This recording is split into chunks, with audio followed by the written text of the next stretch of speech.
सवाल है लो क्या है? जवाब है लो एक है। सवाल है हम यहाँ क्यों इकट्ठा हुए हैं? जवाब है हम यहाँ हमारे अनंत रचयिता का ध्यान एवं उनसे प्रार्थना करने के लिए इकट्ठा हुए हैं। अब हम और हमारे गैलेक्टिक कन्फेडरेशन के सभी भाई बहन, मास्टर हीलर रेश, गार्जियन एंजल्स, काउंसिल मेंबर्स और पूरे ब्रह्मांड में जितने भी दिव्य सभ्यताएं हैं जो उस एक अनंत रचयिता के प्रेम और रोशनी में अपनी सेवाएं प्रदान करते हैं, उन सबको हम आज इस मेडिटेशन में शामिल होने के लिए निवेदन करते हैं और उन सब का आह्वान करते हैं।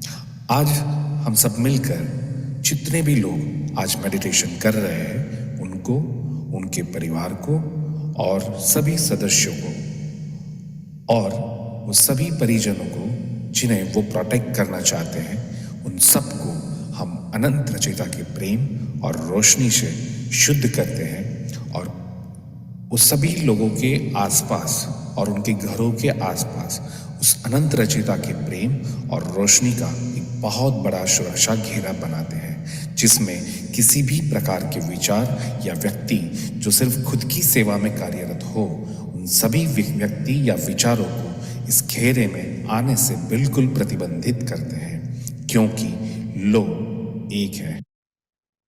आप अनम्यूट कर दें, म्यूट है। जी, सभी को नमस्कार, आत्मवंदन। रा, द लॉ ऑफ वन, यानी एक का कानून, एक का ज्ञान या एक का तरीका। इस सत्र को पढ़ने से पहले मैं दोहराना चाहती हूँ कि इस पुस्तक के द्वारा दी गई जानकारी, संदेश को मानना ना मानना आपकी फ्री विल है। आप मान भी सकते हैं, जान भी सकते हैं या सिरे से इसको खारिज भी कर सकते हैं। ये आपकी फ्री विल है जो अनंत रचयिता ने आपको दी है। मैं तो सिर्फ ये मटेरियल पढ़ रही हूँ। ये भी कहना है कि ये मटेरियल पूरी तरह से सबके लिए बिल्कुल फ्री है। जो भी इस मटेरियल को दूसरी भाषा में ट्रांसलेट करके लोगों तक पहुंचाना चाहता है, तो ये भी उसकी फ्री विल होगी। इस मटेरियल को अपने स्वार्थ के लिए इस्तेमाल करने वालों की खुद की जिम्मेदारी होगी। चलिए अब सत्र पे चलते हैं। सत्र 22 भाग 2, वही 10 फरवरी 1981। जैसे कि रा कहते हैं कि हम आपका स्वागत अनंत रचयिता के प्रेम प्रकाश में करते हैं। अब हम संवाद करते हैं। दोस्तों, कल हमने जाना था कि 25,000 वर्ष की दूसरी साइकिल के अंत में सिर्फ 150 लोग ही कटाई के युग बचे थे, और जब कॉन्फेडरेशन उनको लेने आई तो वो गए नहीं। उन्होंने कहा कि हम यहीं रुकेंगे, दूसरा जन्म लेंगे और लोगों को जगाएंगे और उनको लॉ ऑफ वन के बारे में बताएंगे, अनंत रचयिता के बारे में बताएंगे और उनको अगली कटाई के लिए तैयार करेंगे। तो अब हम दोस्तों उससे आगे बढ़ते हैं। डॉन कहते हैं 150 लोगों के साथ, क्या इन सारे इकाइयों ने यहाँ रुककर अगले 25,000 साल के चक्र में मदद करने का फैसला किया? तो रा कहते हैं हाँ, ये सही है। एक समूह के रूप में वो रुक गए थे। उनके संस्कृति के कुछ लोग थे जो सतही तौर उनसे जुड़े थे, वे भी नहीं रुके। हालांकि वे कटाई के योग्य थे, परंतु उनकी कटाई नहीं हो सकी। इसलिए उन्होंने काफी उच्च स्तर से शुरुआत की, यानी कि तीसरी घनत्वता के उप अष्टक सब ऑक्टेव से इस घनत्वता को दोहराया। उनमें से कई लोग प्रेमपूर्ण स्वभाव के थे, परंतु वे घुमक्कड़ नहीं थे। वे दूसरे चक्र के विशेष मूल यानी ओरिजिन के थे। तो दोस्तों, यहाँ ये कहा जा रहा है कि उन लोगों ने अपनी कटाई के लिए माने नहीं, तो उनको तीसरे घनत्व के उच्च कोटि का जो होता है, हर घनत्व में अलग अलग लेवल होते हैं, तो सबसे ऊपर वाले लेवल यानी हायर ऑक्टेव में उनको जन्म दिया गया, तीसरी घनत्वता में ही। और ये लोग बेसिकली हाई एंड मेडिटेटर्स होते हैं जो एक कोने में रहते हैं और बस ज्ञान की ही बातें करते हैं, ज्ञान ही फैलाते हैं। डॉन आगे पूछते हैं क्या ये इकाइयां अब भी हमारे साथ इस चक्र में हैं? तो रॉ बोलते हैं ये इकाइयां तीसरे घनत्वता की मेजर चक्र को दोहरा रही हैं। हालांकि उनमें से कुछ इस घनत्वता को छोड़ चुके हैं। इन इकाइयों ने अपने भाइयों और बहनों के साथ शामिल होना चुना है। यानी ये कलयुग में वो हमारे साथ थे, लेकिन अब वो शरीर छोड़ के अपने कर्मों के हिसाब या अपने ग्रेड के हिसाब से 4D 5D या 6D में अपने पुराने परिजनों के साथ शामिल हो चुके हैं। डॉन अगला सवाल करते हैं, क्या इनमें से किसी भी इकाइयों के नाम हम इतिहास में सुन चुके हैं, जिन्होंने जन्म लिया हो और हम अपने इतिहास में नहीं जानते हो? तो रॉ कहते हैं, इनमें से एक इकाई है जिनका नाम संत अगस्टिन है, जो इस प्रकृति के हैं। एक इकाई और है जिन्हें आप संत तेरेसा यानी मदर तेरेसा के नाम से जानते हैं, वो भी इसी प्रकृति की है। एक इकाई और संत फ्रांसिस ऑफ एसीसी के नाम से जानते हैं, वो भी इसी प्रकृति के हैं। इन इकाइयों की पृष्ठभूमि मठवासी यानी मोनास्टिक होने के कारण आप कह सकते हैं कि इन्होंने इसी प्रकार के माहौल में जन्म लेना बेहतर समझा, ताकि उनके आगे की शिक्षा हो सके। तो दोस्तों, क्योंकि जिम, कार्ला, डॉन ये सब एक क्रिश्चियन बैकग्राउंड के थे, तो यहाँ ये नाम दिए गए हैं। लेकिन हर धर्म में ऐसे लोग पैदा हुए हैं जिन्होंने फिर से दोहराया जन्म लेके, हायर ऑक्टेट में लेकर जन्म लेके हम लोग जैसे लोगों को जगाया है। डॉन आगे पूछते हैं, जैसा कि 25,000 वर्ष पहले दूसरा चक्र खत्म हो गया था, उस वक्त महासंघ की क्या प्रतिक्रिया थी जब कटाई काफी कम हुई थी, यानी कि सिर्फ 150 लोगों की? तो रा बोले, हम चिंतित हो गए थे, यानी वो लोग कंसर्न हो गए थे कि ये हो क्या रहा है। फिर डॉन पूछते हैं, क्या आप लोगों ने तुरंत कार्रवाई की या आप लोगों की पुकार यानी कॉल की प्रतीक्षा की? तो रा बोलते हैं, शनि ग्रह के काउंसिल ने केवल तीसरी घनत्वता में तीसरे घनत्वता के इकाई को प्रवेश की अनुमति देने का काम किया। उसमें घुमक्कड़ शामिल नहीं थे, बल्कि वे लोग शामिल थे जो कि तीसरे घनत्वता के अनुभव की तलाश में थे। ये सब अव्यवस्थित यानी रैंडमली ढंग से किया गया, ताकि स्वतंत्र इच्छा का उल्लंघन ना हो, क्योंकि अभी तक कोई भी पुकार नहीं आई थी। तो दोस्तों, यहाँ ये कहा गया है कि जिन लोगों को कम अनुभव लेने थे, पहले उन्हें ही भेजा गया। डॉन पूछते हैं, क्या अगली कार्यवाही महासंघ के द्वारा होता है यदि कोई पुकार यानी कॉल होता है? तो रा बोले, हाँ ये सही है। तो डॉन पूछते हैं, कौन से समूह ने पुकार लगाई थी और महासंघ द्वारा क्या कार्रवाई की गई थी? तो रा बोलते हैं, ये पुकार एटलांटिस के द्वारा हुई थी। ये पुकार उसके लिए था जिसे आप दूसरों की मदद कहते हैं, उसे समझने के लिए ये किया गया था। ये कार्य ठीक वैसा ही हुआ जिस प्रकार आपने अभी हमसे संपर्क किया है, यानी कि चैनलिंग द्वारा हमारा संपर्क हुआ है। दोस्तों, हम तो जानते ही हैं ये पूरी पुस्तक कार्ला के द्वारा चैनलिंग की गई है। रा और कार्ला के बीच का जो कनेक्शन है उसकी चैनलिंग, तो इसी तरह की चैनलिंग के थ्रू उन्होंने एटलांटिस की मदद की। डॉन आगे पूछते हैं, क्या ये पुकार एटलांटिस के तकनीकी रूप से उन्नत होने से पहले की गई थी? तो रा बोलते हैं, हाँ ये बुनियादी तौर पर सही है। डॉन आगे पूछते हैं, क्या इस पुकार के कारण एटलांटिस की तकनीकी उन्नति हुई थी? मैं मान रहा हूं कि उनकी पुकार का जवाब एक के कानून तथा प्रेम के कानून को लाने के लिए किया गया था, परंतु बाद में उन्हें तकनीकी जानकारी भी मिल गई थी, जिसके कारण वे इतने उच्च तकनीकी समाज के रूप में विकसित हुए थे। तो रा बोलते हैं, ऐसा पहली बार में नहीं हुआ था। उसी समय जब हम पहली बार मिस्र यानी इजिप्ट के ऊपर आसमानों में दिखाई दिए, फिर हम टिकते रहे। महासंघ की अन्य इकाइयां एटलांटिस में भी दिखाई दी, क्योंकि वो उस समय दार्शनिक समझ के स्तर तक पहुंच गए थे, जो एकता के रहस्य में अध्ययन को प्रोत्साहित करने, प्रेरित करने के लिए संचार के साथ एक स्वर यानी कॉन्सोनेंट में थे। तो यार ये कहना चाहते हैं कि हम लोग इसलिए रहस्य बना रहे थे ताकि लोग प्रश्न करना शुरू करें, जो वो भूल चुके थे कि कौन है, क्या दिखा और इसी तरह के। और क्योंकि उस समय एटलांटिस एक दार्शनिक रूप अपना चुके थे, तो कॉन्फेडरेशन और इन लोग को लगा कि हाँ उनकी मदद कर देनी चाहिए। हालांकि उपचार और अन्य समझ के लिए निवेदन रिक्वेस्ट किए जा रहे थे, इसलिए क्रिस्टल की जानकारियां उन्हें दी गई थी और पिरामिड के निर्माण के साथ साथ मंदिरों का भी निर्माण किया गया, जिसका संबंध प्रशिक्षण यानी ट्रेनिंग से था। यानी उन्हें ट्रेनिंग की अंडरस्टैंडिंग दी गई कि कैसे पिरामिड बनाना है, मंदिर बनाना है और क्रिस्टल से किस तरह से हील करना है। डॉन आगे पूछते हैं, क्या ये प्रशिक्षण कुछ उसी तरह से के शुरुआत यानी इनिशिएटरी की प्रशिक्षण था जैसा कि मिस्र के लोगों के साथ हुआ था? दोस्तों, हम पहले पढ़ चुके हैं, मिस्र के लोगों ने पिरामिड को एक पावर का सेंटर बना लिया था और आम आदमी के लिए बंद ही कर दिया था। तो इसीलिए डॉन पूछते हैं, क्या ऐसा ही कुछ हुआ था? तो रा बोलते हैं, इस प्रशिक्षण इस मामले में अलग था कि उनका समाज अधिक प्रगतिशील था तथा उनके सोचने के तरीके में कम विरोधाभास तथा बर्बरता थी।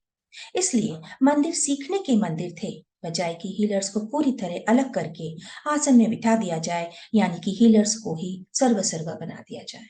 तो इन लोगों ने ऐसा नहीं किया जैसा मिस्र के लोगों ने किया था।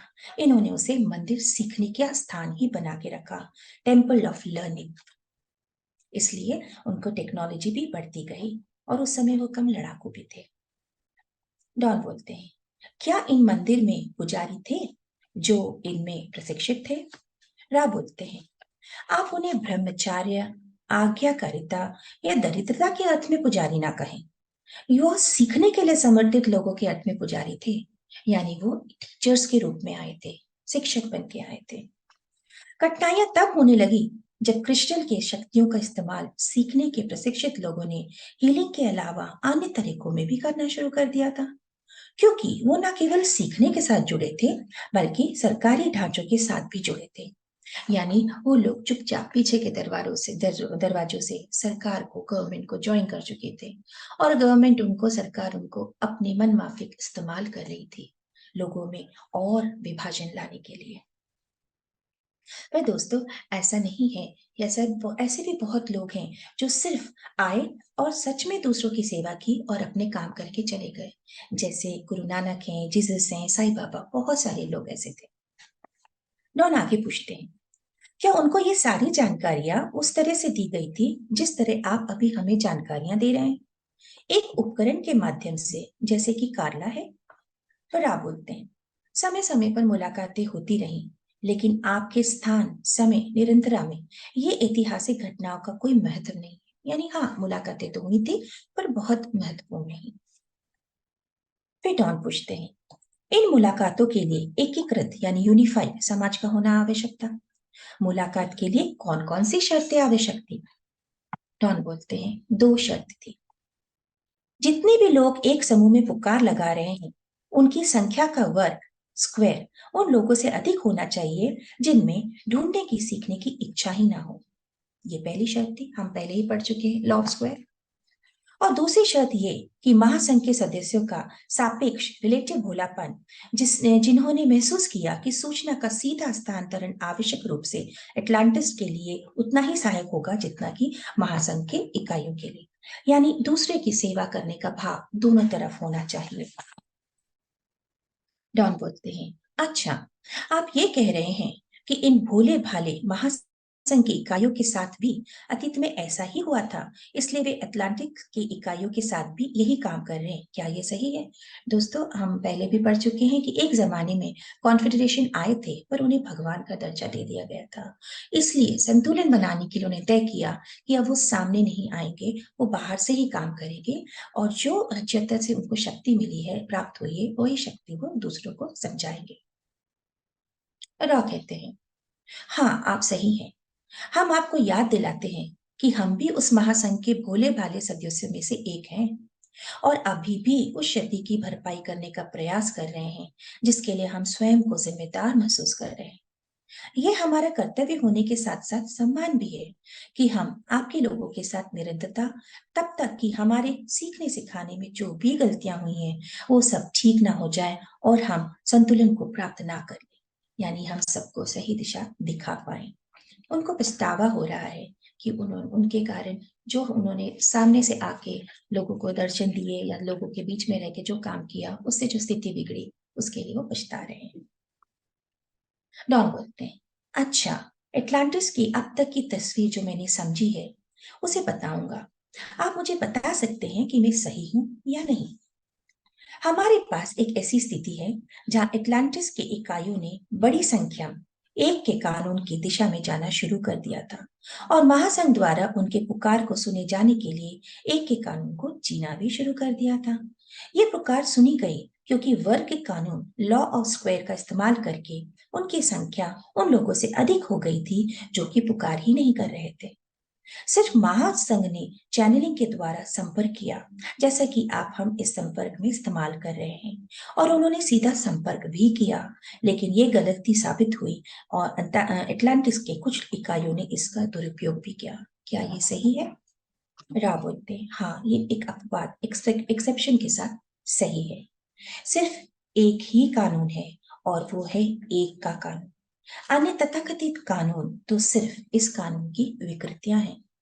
उनमें से कुछ मौलिक, प्रिमल है और प्रगति को समझने के लिए सबसे महत्वपूर्ण है। हालांकि ये अच्छा है कि प्रत्येक तथाकथित कानून, जिसे हम रास्ता भी कहते हैं, को कानून की बजाय विकृति के रूप में समझा जाना चाहिए। एक के कानून में कोई बहुलता, मल्टीप्लिसिटी नहीं है, यानी कानून तो एक ही एक का कानून, लेकिन उसके फर्दर डिवीजन है, जैसे law of square, law of responsibility, जो हम आगे के सत्रों में और डिटेल में पढ़ेंगे। ये सत्र का अंतिम बड़ा प्रश्न होगा, कृपया इसे अभी पूछें। डॉन पूछते हैं, क्या आप मुझे एटलांटिस की आबादी का औसत जीवन काल बता सकते हैं? तो रा बोलते हैं, औसत जीवन काल, जैसा कि हम कहते हैं, भ्रामक है। एटलांटिस के सांस्कृतिक अनुभव के पहले भाग का जीवन काल लगभग 70 से 140 वर्ष का था, परंतु ताकत की इच्छा बढ़ने के कारण सभ्यता के बाद के चरणों में जीवन काल तेजी से घट गया और इसीलिए उपचार और फिर से जवान होने, रिजेनरेटिंग की जानकारी का अनुरोध किया गया। दोस्तों, हम जानते हैं कि उस समय लड़ाइयां बढ़ गई थी, न्यूक्लियर वेपन का भी इस्तेमाल हुआ था, लेकिन कुछ लोगों ने कॉन्फेडरेशन से मदद मांगी और जो कि लॉ ऑफ स्क्वायर के हिसाब से सही थी, इसलिए वो लोग आए। तो इसीलिए अटलांटिक के लोग अपने उपचार की विधियां और खुद को और लंबी उम्र, यानी और दिनों तक जवान रहने की एक जानकारी का भी अनुरोध कर रहे थे। तो दोस्तों, ये सत्र यही समाप्त होता है। जैसे कि रा कहते हैं, हम अब आपको अनंत रचयिता की प्रेम की रोशनी, शांति और शक्ति के घेरे में छोड़े जाते हैं। आदरणीय मेरे दोस्तों, आदरणीय वसु, मुझे सुनने के लिए धन्यवाद। मैं अपना एनर्जी फील्ड सुरक्षित कर रहा हूं। मैं अपना ऑरा लॉक कर रहा हूं। मेरे शरीर, दिमाग, आत्मा और मेरा पूरा एनर्जी फील्ड अनंत रचयिता के असीम दिव्य प्रेम और रोशनी में हमेशा के लिए सुरक्षित है। अनंत रचयिता के असीम प्रेम और अनंत रोशनी से बना हुआ मजबूत सुनहरा कवच, जिसमें अनंत ब्रह्मांडों की शक्तियां समाहित है, ऐसा कवच मैंने धारण कर लिया है। ये सुनहरे सुरक्षा कवच के माध्यम से मेरे घर के तमाम सदस्य और मेरा घर संपूर्ण रूप से सुरक्षित है। जो अनंत रचयिता के प्रेम और प्रकाश में अपनी सेवाएं प्रदान करते हैं, ऐसे ब्रह्मांड की सभी दिव्य सभ्यताओं और मेरे सभी शुभ चिंतक जो मेरे लिए दिव्य प्रेम और शुद्ध पवित्र मन से जो मुझे आशीर्वाद देना चाहते हैं, वो तमाम दिव्य पवित्र चेतनाओं को मैं परमिशन देता हूँ कि जो मेरे साथ दिव्य रूप से कनेक्ट हो सके। बाकी तमाम प्रकार की वस्तु, विचार, व्यक्ति जो खुद की सेवा में ही कार्यरत हो, ऐसे अपवित्र भावनाओं से मेरे एनर्जी फील्ड में आना चाहे, उन तमाम एंटिटी या विचारों के उन रूपों को मैं प्रतिबंधित करता हूँ, क्योंकि ये मेरी फ्री विल है और यही अनंत रचयिता के एक का कानून है। I am protected, I am protected, I am protected. Thank you so much.